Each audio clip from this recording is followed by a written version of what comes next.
Number सवाल में ई की प्रायिकता है 1/4 और एफ की प्रायिकता है 1/2 और प्रायिकता है ई और एफ लिखा है, और का मतलब इंटरसेक्शन आ जाओ, और इसकी प्रायिकता है 1/8। तो इसमें पहला सवाल है प्रायिकता बताओ ई या एफ, या का मतलब यूनियन, तो ये तो सिंपल सही है, पीई प्लस में पी एफ माइनस में पीई इंटरसेक्शन है एफ, ये तो सिंपल सही है। पीई का मान 1/4 है, पी एफ का मान 1/2 है, इंटरसेक्शन का 1/8 है। एलसीएम इसका 8 आ जाएगा, 2 प्लस में 4 माइनस 1, 6 माइनस 1, ये आंसर आ गया 5/8। मूल बात है इस सवाल का। दूसरा सवाल, दूसरे सवाल में क्या लिखा है वो देखो, ये कह रहा है प्रायिकता बताओ ई नहीं और एफ नहीं। ये सवाल जो है 12वीं क्लास में 13.2 के अंदर या 13.1 में दोबारा ये सवाल, सेम सवाल है एकदम बिल्कुल डिटो यही है, दोबारा ये सवाल 12वीं क्लास में ई नहीं और एफ नहीं पूछा है। ठीक है, आपने अपने इसी 11वीं क्लास में 1.5 के अंदर एक नियम पढ़ा है, डी मॉर्गन नियम, याद है क्या? डी मॉर्गन नियम आपने पढ़ा है। वो डी मॉर्गन नियम क्या कहता है, ई इंटरसेक्शन एफ है ना, ये ई डैश इंटरसेक्शन एफ डैश है, तो डी मॉर्गन नियम कहता है इंटरसेक्शन यूनियन में कन्वर्ट हो जाता है और डैश इकट्ठा लग जाता है, पता है ना आपको ये? तो बस वही यूज करना है, यानी आपको इसको लिखना है ई यूनियन एफ का इकट्ठा डैश। और आपने 10वीं क्लास में पढ़ा हुआ है, क्या पढ़ा हुआ है कि प्रायिकता ई डैश का मतलब होता है एक में से प्रायिकता ई की घटा दो, पढ़ा है ना ये? ई नहीं की प्रायिकता क्या होती है, एक में से घटाना। तो ये ई मान लो, पीई डैश पूछा है तो एक में से पीई घटा दो, ये ई मान लो पूरा का पूरा, तो पीई डैश बराबर क्या होगा, 1 माइनस में पीई, और ई की जगह है आपका ई यूनियन एफ, और ई यूनियन एफ का मान हमने अभी अभी निकाला था 5/8, तो 1 माइनस 5/8 जो है 3/8 आपका फाइनल आंसर है। कोई दिक्कत इसमें? ठीक है, तो उतारो।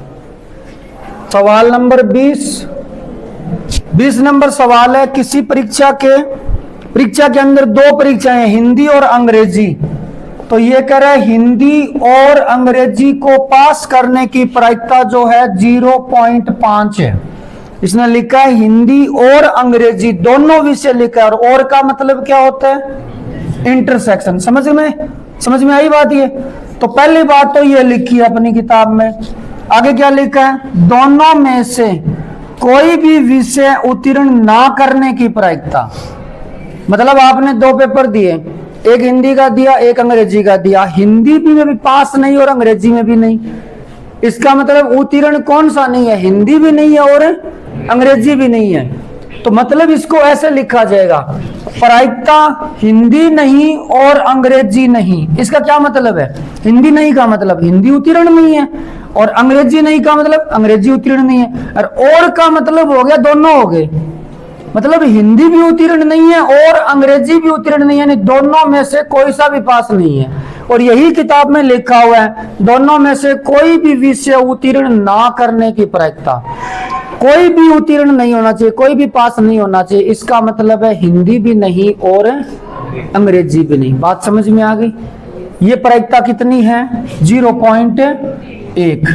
ठीक है, एक प्रायिकता और दी है, अंग्रेजी परीक्षा उत्तीर्ण करने की प्रायिकता, यानी इंग्लिश की प्रायिकता अलग से दी है। कितनी दी है? तो आसान सा सवाल है ये, 0.75 दी है। आप पहले इससे शुरुआत करो। हाँ, इसको अभी थोड़ी देर पहले क्या लिखा था बताओ, प्रायिकता लिखोगे हिंदी यूनियन इंग्लिश का डैश बराबर 0.1। अब इसको क्या लिखा था, 1 माइनस प्रायिकता एच यूनियन ई बराबर में 0.1।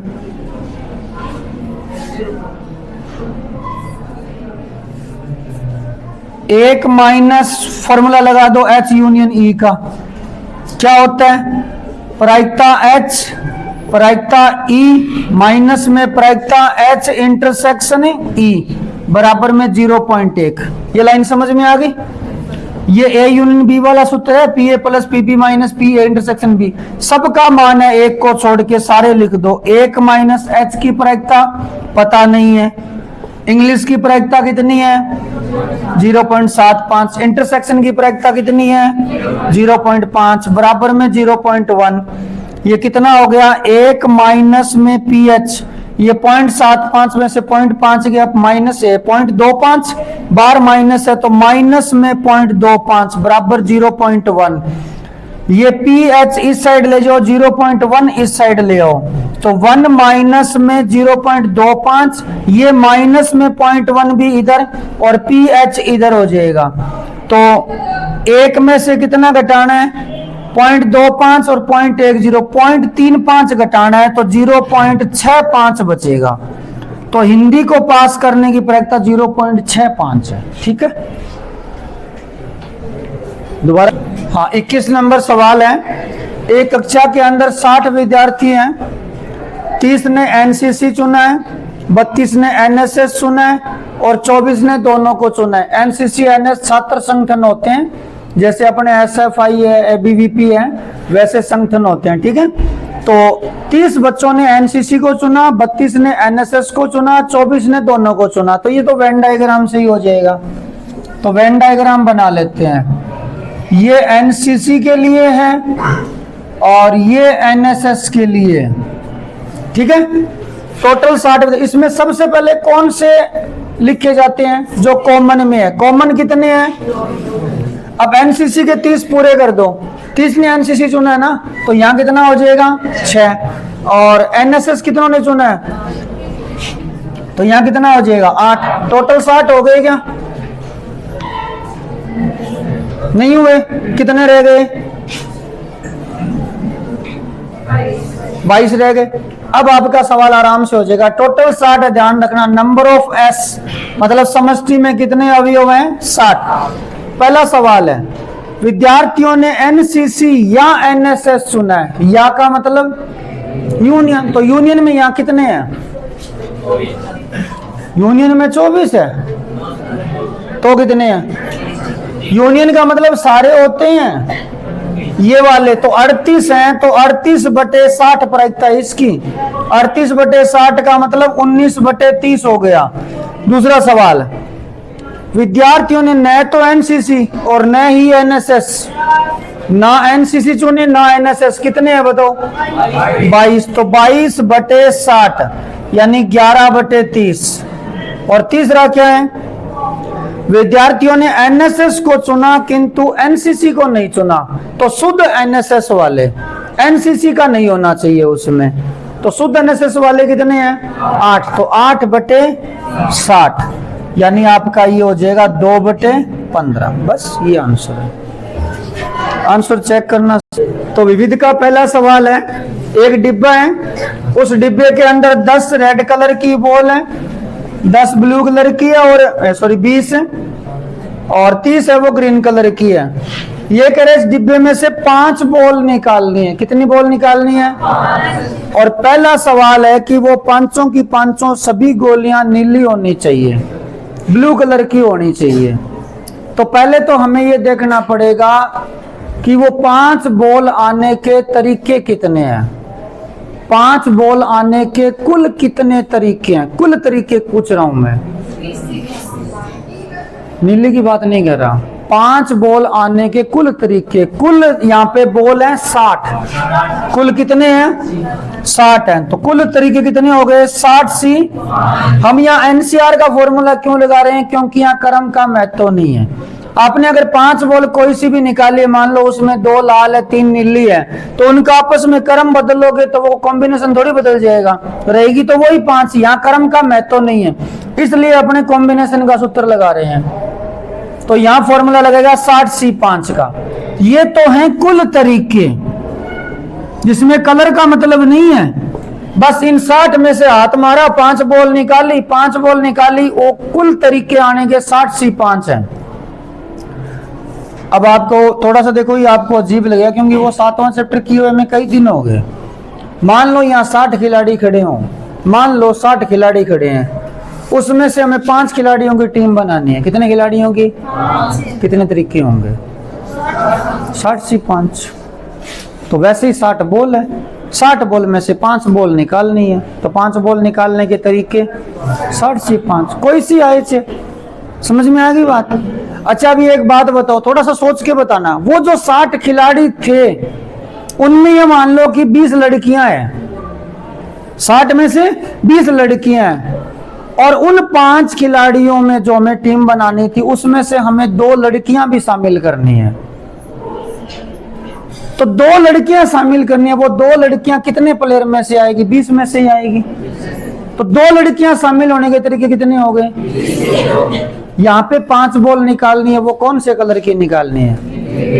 तो नीले कलर की 5 बॉल आने के तरीके वो हमारे अनुकूल परिणाम हो गए। तो 20 से 5 जो है हमारे अनुकूल परिणाम है। ये प्रायिकता समझ में आई? 20 से 5 क्या है? नीली बॉल आने के कुल तरीके, 5 बॉल नीली आने के कुल तरीके। और 60 से 5 क्या है? 5 बॉल आने कुल तरीके। हमें कुल तरीके भी तो देखने होते हैं ना। अपने मान लो एक पासा उछालने का सवाल करते हैं और कोई ये कहते पासे पर 4 अंक आने की प्रायिकता बताओ, तो क्या हम पहले ये नहीं देखते कुल कितने संभावित तरीके हैं?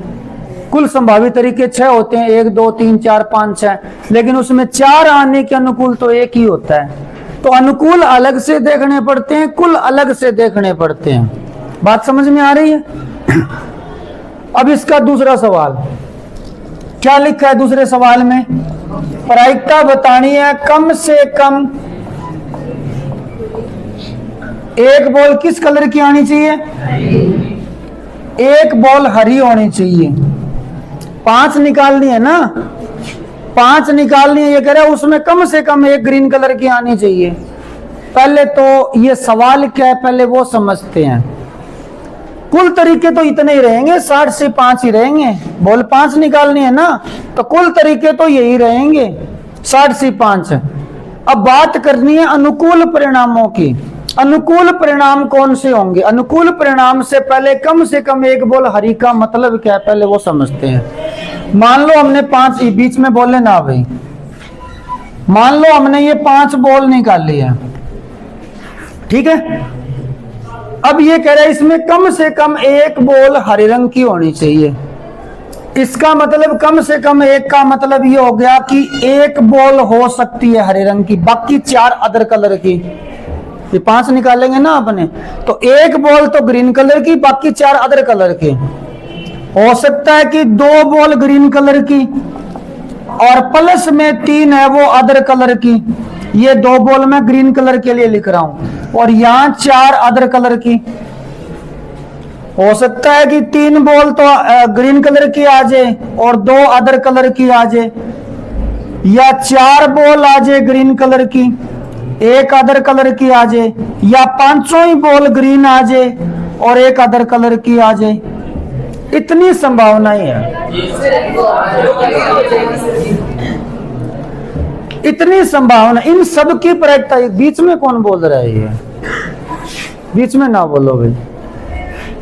कम से कम एक बॉल हरी आने का मतलब है एक बॉल हरी आ सकती है, 2 आ सकती है, 3 आ सकती है, 4 आ सकती है, 5 आ सकती है। इन सब की प्रायिकता पूछी है। ये तो बात हुई कम से कम एक की। अब मैं आपसे ये पूछना चाहता हूं, अगर हम 5 बॉल निकालते हैं उसमें कितनी बॉल हरी हो सकती है? 5 में कितनी हो सकती है? सारी संभावनाएं बता दो। 5 बॉल निकाली, मैं आपको 5 बॉल दिखाऊं क्या तुम बताओ इसमें हरी कितनी है? तो कितनी हो सकती है आपको पॉसिबिलिटीज बतानी है। कितनी हो सकती है? 5 हो सकती है, 4 भी हो सकती है, 3 2 1 और 0 भी हो सकती है ना। तो आप या तो इन सब की प्रायिकता निकालो, वो भी निकाल सकते हैं, या एक काम कर लो जो इसके अलावा कंडीशन रह गई ना उसकी प्रायिकता निकाल लो और 1 में से घटा दो। इसके अलावा कौन सी कंडीशन बची है बताओ? इसके अलावा कौन सी कंडीशन बची है? हरी बॉल आए ना, 1 आ गई, 2 आ गई, 3 आ गई, 4 आ गई, 5। अब एक कंडीशन बची है कि हरी बॉल तो आए 0 और प्लस में बाकी 5 अदर कलर की आए। बाकी 5 किस कलर की आए? अदर कलर की आए। या इसकी प्रायिकता निकाल के और फिर एक में से घटा दो। अब यहां पे बाकी पांचों अदर कलर की आ रही है, हरी आ ही नहीं रही है। अब इस सवाल पे वापस आ जाते हैं, यहां हरी नहीं निकालनी है बोल, मैं इस कंडीशन की प्रायिकता निकालने वाला और उसको एक में से घटाऊंगा। तो यहां हरी बॉल आ ही नहीं रही है, बाकी पांचों अलग कलर की आ रही है। अब एक बात बताओ, यहां 20 से 5 प्रायिकता थी, वो किस चीज की थी? पांचों नीली आ रही थी। मैं आपको ये कह दूं नीली नहीं निकालनी है, मुझे तो 5 अलग ही निकाल के दो, तो प्रायिकता कितनी होगी? 40 सी, यही बात है ना। अब 5 अदर कलर की निकालनी है, ग्रीन छोड़ दो, ग्रीन कितनी है इसमें? 30 है, ये 30 छोड़ दो, इसमें से 5 नहीं निकालने, बाकी में से 5 निकाल दो, तो बाकी कितनी है? 30 ही है। तो बाकी में से 5 बॉल निकालने की प्रायिकता कितनी होगी? 30 सी 5 बटे में 60 सी 5। और ये प्रायिकता किस चीज की है बताओ? हरी ना आने की। इसमें एक भी बॉल ग्रीन नहीं है, इसमें 0 बॉल ग्रीन है, तो इसको एक में से घटा दिया। अब कौन सी प्रायिकता हट गई? जिसमें हरी बॉल नहीं है वो हट गई। अब बची कौन सी? जिसमें हरी है। अब हरी कितनी हो सकती है? 1 2 3 4 5, कितनी भी हो सकती है। ये प्रायिकता है, ये है कम से कम एक बॉल हरे रंग के आने की प्रायिकता है, कम से कम एक बॉल। तो कम से कम एक बॉल हरे रंग की निकालने की प्रायिकता, दोबारा बता रहा हूं, कम से कम एक का मतलब होता है एक बॉल ग्रीन, 4 अदर, 2 3 4 5, इतनी ग्रीन हो सकती है। अब इसमें बची कौन सी कंडीशन? जब 0 बॉल क्या हो? ग्रीन हो, बाकी पांचों अदर कलर की हो। तो इसका मतलब पांचों अदर कलर के आने की प्रायिकता निकालो। पांचों अदर आने का मतलब अदर कलर ये रहे, 30 बॉल है, 30 में से 5 निकाल दो, नीचे 60 से 5 आना ही है टोटल परिणाम, एक में से घटा दो, ये प्रायिकता हट गई, ये हट गई, तो इन सब की आ गई। अगर ऐसे ही नहीं समझ में आया तो मैं इससे जुड़ा हुआ एक उदाहरण दे देता हूं आपको। आपने जब 2 सिक्के उछालते हैं तो कितने परिणाम आते हैं बताओ? 2 सिक्के उछालते हैं तो 4 परिणाम आते हैं। सॉरी, 3 सिक्के उछाले तो 8 परिणाम आते हैं। यही 8 होते हैं क्या वो बताओ? ठीक है। अब मेरा आपसे सवाल है, इसके अंदर कम से कम एक हेड आने की प्रायिकता क्या होगी? कम से कम एक हेड, ये सेम ही सवाल है, यहां लिखा है कम से कम एक हेड आना चाहिए है। तुमने इन 7 का निकाला है ना? इन्हीं का ही निकाला है, जरूरी है इसका निकालो ना पहले। इसकी कितनी है प्रायिकता बताओ? 1 में से घटा दो, कितना आएगा? तो यही मैंने किया है यहाँ पे, कम से कम एक हेड का पूछा है, तुम इन 7 का निकालने के बजाय जहां 0 हेड है उसका निकालो ना, और 0 हेड इसमें है, तो मैंने यही तो किया। कम से कम एक ग्रीन बॉल का पूछा था, मैंने 0 ग्रीन बॉल का निकाल लिया और उसको 1 में से घटा दिया। अब तो समझ में आ गई बात? ठीक है, तो उतार लो। ताश के 52 पत्तों की अच्छी तरह से फेंटी गड्डी में से 4 पत्ते निकाले जाते हैं। कुल तरीके बताओ 52 पत्तों में से 4 पत्ते निकालने के। तो कुल तरीके हो गए 52 सी 4। कुल तरीके तो हमेशा प्रायिकता में लिखने ही होते हैं। अब प्रायिकता किसकी पूछी है? इस बात की प्रायिकता बताओ, निकाले गए पत्तों में 3 ईंट के हैं, 3 पत्ते ईंट के आने चाहिए। तो ईंट के पत्ते होते कितने हैं? 13 होते हैं। तो 13 में से 3 ईंट के, 13 सी 3। और ये कह रहा है एक हुक्म का, हुक्म के कितने होते हैं? 13 सी 1। ये प्रायिकता है। 13 में से 3 ईंट के, 13 सी 3, 13 में से हुक्म का, 13 सी 1, कुल 52 सी 4। बस अगला सवाल तीसरा तो आसानी है। एक पासे के 2 फलकों में से प्रत्येक पर संख्या 1 अंकित है। 2 फलक हैं तो 2 अलग अलग 1 आ सकते हैं, मतलब पासा फेंकेंगे ना, 2 साइड 1 1 लिखा हुआ है, तो 1 1 आने के चांसेस 2 हो गए। समझ गए आप? 2 साइड है ना। आगे क्या लिखा? 3 फलकों में प्रत्येक पर संख्या 2 अंकित है। 3 जगह 2 है और 1 फलक पर संख्या 3 अंकित है। बस यही परिणाम आ सकते हैं। अब ये कह रहे यदि पासा एक बार फेंका जाता है तो प्रायिकता बताओ 2 की। 2 कितने हैं इसमें? 3। तो 3/6। ठीक है, 1 या 3, 1 या 3 कितने हो गए? ये एक या तीन, एक भी आ सकता है, तीन भी आ सकता है। कितने हो गए? तीन हो गए, तो 3/6। और क्या लिखा है? तीन नहीं तो 3 छोड़ दो, बाकी लिख दो 5/6 बस। सवाल नंबर 4 देखिए, ये बढ़िया सवाल है, ध्यान से समझ लेना। एक लॉटरी में 10,000 टिकट बेचे गए। नंबर ऑफ एस, 10,000 टिकट बेचे गए हैं और उसमें से 10 समान इनाम दिए जाने। इनाम 10 पर ही है। 10,000 में से 10 जो टिकट है उन पर इनाम है। आप ये कह सकते हो 9,990 पर इनाम नहीं है। 10,000 टिकट बेची, 10 पे प्राइज है, 9,990 पे इनाम नहीं है। आगे क्या लिखा है? कोई भी इनाम न मिलने की प्रायिकता बताओ। इनाम ना मिलने की प्रायिकता बतानी है तो अपना सारा ध्यान इन पे होना चाहिए, इनमें इनाम नहीं है। ठीक है, क्या लिखा है आगे? आप, पहला सवाल है, एक टिकट खरीदते हैं, इनाम नहीं मिलने की प्रायिकता बतानी है। टिकट एक खरीदी आपने, पहले तो आपको देखने पड़ेंगे कुल तरीके। आप नॉर्मली ये सोचो, आपने किसी लॉटरी की दुकान पे गए, उसने बोला 10,000 टिकटें पड़ी है, एक उठानी है, तेरे को जी में है वो उठा ले। आप कितने तरीकों से वो एक पर्ची उठा सकते हो? 10,000 तरीकों से। और अगर कैलकुलेशन के हिसाब से देखो तो 10,000 में से एक टिकट उठाने के तरीके 10,000 C 1, तो कुल तरीके तो होंगे 10,000 C 1 अगर लिखना चाहो तो। और बाकी नॉर्मल सा पता ही है, 10,000 टिकट है, एक उठानी है, तो तरीके हो गए 10,000। बात समझ में आ रही है? तो 10,000 C 1 ना लिखो, बोले लिखो तो भी 10,000 C 1 का मान 10,000 ही आना है। अब इनाम जीतना नहीं है, इसने बोला इनाम ना जीतने की प्रायिकता बताओ। तो मैं इनाम जीतना नहीं है तो इन 10 में से पर्ची क्यों उठाओ? इनमें से उठाओ, 9,990 में से उठाओ। तो 9,990 में से एक पर्ची उठानी है, कुल कितने तरीके होंगे? 9,990। तो ये तो प्रायिकता हो गई एक पर्ची उठाने पे इनाम ना जीतने की। सिंपल सा सवाल है, 10,000 पर्चियां, 10 पे इनाम है, इनाम जीतने की प्रायिकता कितनी होगी? 10/10,000। और ना जीतने की 9,990 बटा 10,000। तो एक पर्ची में, एक टिकट में तो कोई दिक्कत नहीं है।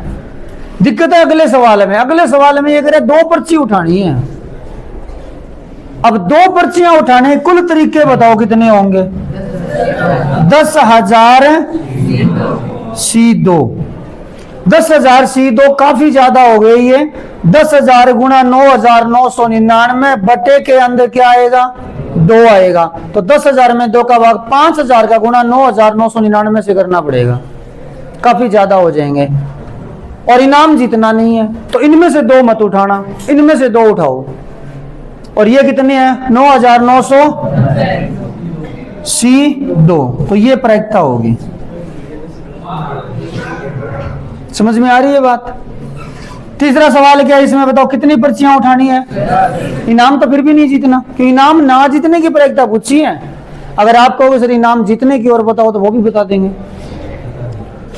इनाम नहीं जीतने की है तो इसमें से 10 उठाओ, 9,990 C 10 और नीचे वही 10,000 C 10।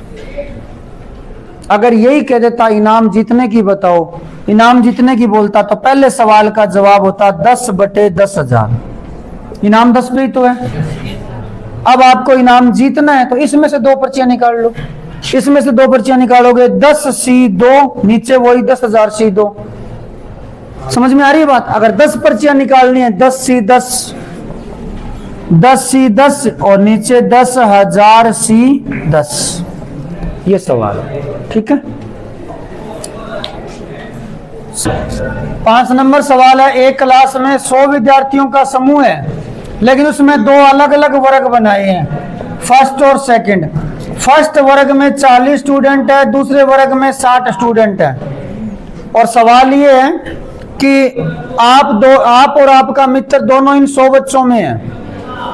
तो आपको पहले सवाल में प्रायिकता बतानी है कि आप दोनों अलग अलग वर्ग में हो। चलो एक ही वर्ग में मान लो, आप दोनों एक ही वर्ग में हो, इस बात की प्रायिकता बतानी है। तो पहले तो हमें ये देखना पड़ेगा कि हम दोनों, यानी आप और आपका मित्र, आप दोनों पहले तो उन 100 बच्चों के अंदर हैं। तो 100 बच्चों के अंदर है तो कुल तरीके कितने हो गए उन 100 में होने के? 100C2। अब ये कर आप दोनों एक ही वर्ग में हो तो आप पहले ये मान लो इसमें है, तो इसमें है तो प्रायिकता कितनी होगी? 40C2। अब हो सकता है 60 में भी हो, तो आपको ये पता होगा जब वो 40 में होंगे तो 60 में नहीं होंगे, और जब 60 में होंगे तो 40 में नहीं होंगे, यानी ये दोनों घटनाएं अलग अलग होंगी। और जब अलग अलग होती है तो बीच में क्या आता है? प्लस आता है। तो यहां लिखना पड़ेगा 60C2 बटे में 100C2। तो आप 40C2 और 60C2 साथ में भी लिख सकते हो और बटे में 100C2 आ जाएगा। लेकिन दूसरे सवाल में क्या है? आप दोनों अलग अलग वर्ग में हो। अलग अलग का मतलब एक इसमें एक इसमें। अब ये घटना साथ में होगी या अलग अलग होगी? अलग अलग कैसे होगी? अगर कोई एक दोस्त है, मान लो वो इसमें है, तो दूसरा इसमें उसी टाइम नहीं हो सकता क्या? हो सकता है। अगर मैं ये कह दूं आप दोनों एक में ही हो, एक में ही हो, तो यहां अलग अलग होगी। कैसे? अगर इसमें दोनों चले गए तो यहां नहीं होंगे, यहां होंगे तो यहां नहीं हो सकते, इसलिए इनके बीच में प्लस लगाया था।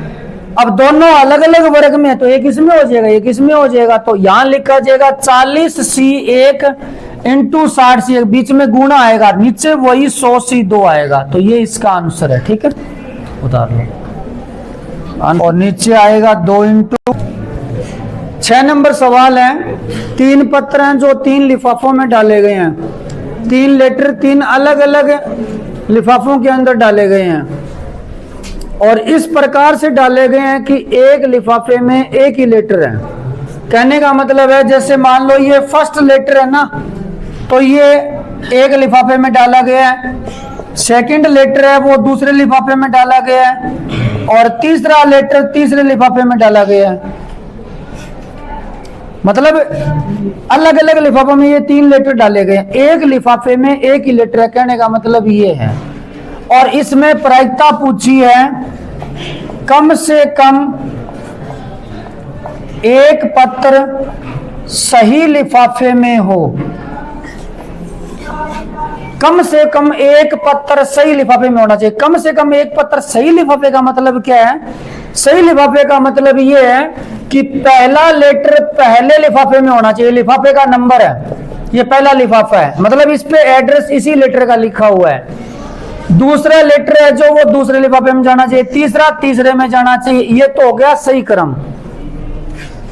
तो क्रम का मतलब समझ गए। अब प्रायिकता किस चीज की पूछ रहा है? ये कम से कम एक पत्र सही लिफाफे में हो। इसका कहने का मतलब ये है कि 3 लेटर है, 3 में से एक लेटर सही लिफाफे में तो होना चाहिए। कम से कम एक का मतलब ये होता है कि 1, 2 या तीनों। तो एक लेटर सही लिफाफे में होना चाहिए, या 2 होने चाहिए सही लिफाफे में, या 3 होने चाहिए। इन तीनों की प्रायिकता पूछी है। आपको मैंने 3 लेटर दिए और 3 लिफाफे दे दिए कि आप इसमें डाल दो। तो मैंने मान लो अलग अलग बच्चों के दिए, तो एक बच्चे ने तो क्या किया? एक ही लेटर सही लिफाफे में डाला, एक ही लेटर, बाकी 2 गलत जगह डाल दिए, 2 अलग अलग लिफाफे में डाल दिए। ये मान लो कि पहला तो पहले में डाल दिया, लेकिन दूसरा तीसरे में डाल दिया, तीसरा दूसरे में डाल दिया। तो ये कंडीशन हो गई। एक बच्चा था, उसने 2 लेटर सही लिफाफों में डाले, 2 सही डाल दिए। 2 सही डालने का मतलब पहला पहले में डाल दिया, दूसरा दूसरे में डाल दिया, 2 सही डाल दिए। अब यहाँ कंडीशन ऐसे बन रही है कि तीसरा ऑटोमेटिक इसी लिफाफे में चला गया। तो ये दोनों कंडीशन 2 लिखने की जरूरत नहीं है, ये एक ही है।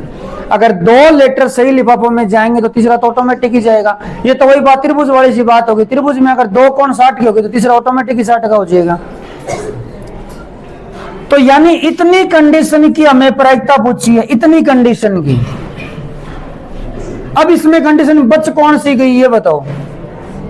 एक लेटर सही लिफाफे में वो कंडीशन आ गई, 2 लेटर वाली आ गई, 3 लेटर वाली आ गई, 4 लेटर है नहीं, तो कौन सी कंडीशन बची बताओ? 0 लेटर सही लिफाफे में। इसका मतलब क्या हुआ? इसका भावार्थ क्या है?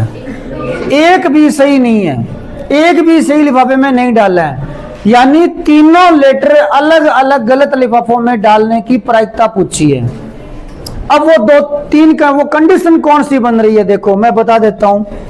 पहले लिफाफे में तो डाल दिया तीसरा, दूसरे में डाल दिया पहला और तीसरे में डाल दिया दूसरा।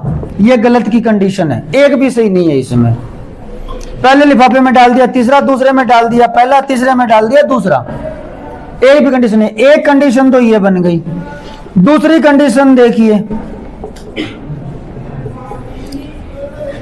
पहले में डाल दो दूसरा, दूसरे में डाल दो तीसरा, तीसरे में डाल दो पहला, एक कंडीशन ये बन गई। एक भी सही नहीं है इसमें, तीनों अलग अलग लिफाफों में है। हम इसी की प्रायिकता निकालने जा रहे हैं। क्यों? पूछी तो इनकी है, पर मैं उसकी प्रायिकता निकालूंगा जिसमें लिफाफा एक भी सही नहीं है, फिर उसको एक में से घटा दूंगा। ये आसान होगा इनकी बजाय। या तो इन तीनों की निकालो या इन दो इस एक की निकाल दो। मतलब एक भी लेटर सही लिफाफे में नहीं है, उस चीज की निकाल दो, फिर एक में से घटा देंगे। तो ये कितनी कंडीशन हो गई यहाँ पे? 2। तो केवल 2 कंडीशन बन रही है जब लेटर सही लिफाफे में नहीं है। बात समझ में आ गई? अच्छा, कुल कितने तरीकों से डाल सकते थे वो तो देखा ही नहीं। कुल तरीके भी तो देखने पड़ेंगे ना। तो मेरे पास ये एक लिफाफा है, इसमें कितने तरीकों से लेटर डाल सकते हो? 3 तरीकों से। पहला भी डाल सकते हो, दूसरा भी डाल सकते हो, तीसरा भी डाल सकते हो। तो इसमें लेटर डालने के तरीके हो गए 3। फिर एक लिफाफा और है, अब एक तो इसमें डाल दिया, इसमें डालने के तरीके 2। आखिरी वाले में तरीका 1 बचेगा। तो कुल कितने तरीके हो गए? तो कुल तरीके 6 हैं, उनका भाग लगाना पड़ेगा। तो 2/6 यानी कि 1/3। कुल तरीके थे 6। आप कहोगे तो मैं 6 के 6 तरीके लिख दूंगा, 2 तो लिख रखे हैं मैंने, 4 ही और लिखने हैं। तो 6 तरीके, ये जो 6 है ना, 6 में से 2 तरीके ऐसे हैं जब लेटर सही लिफाफों में नहीं है, एक भी नहीं है। तो ये तो है अलग अलग जगह लेटर डालने का तरीका 1/3। इसको 1 में से घटा दो तो ये आ गया 2/3। ये 2/3 प्रायिकता है इनकी। यानी इन 2 के अलावा 4 तरीके ऐसे बच गए, उसमें एक आधा लेटर तो सही जगह पहुंच ही जाता है, ये मान लो। बात समझ में आई? ठीक है, उतार लो।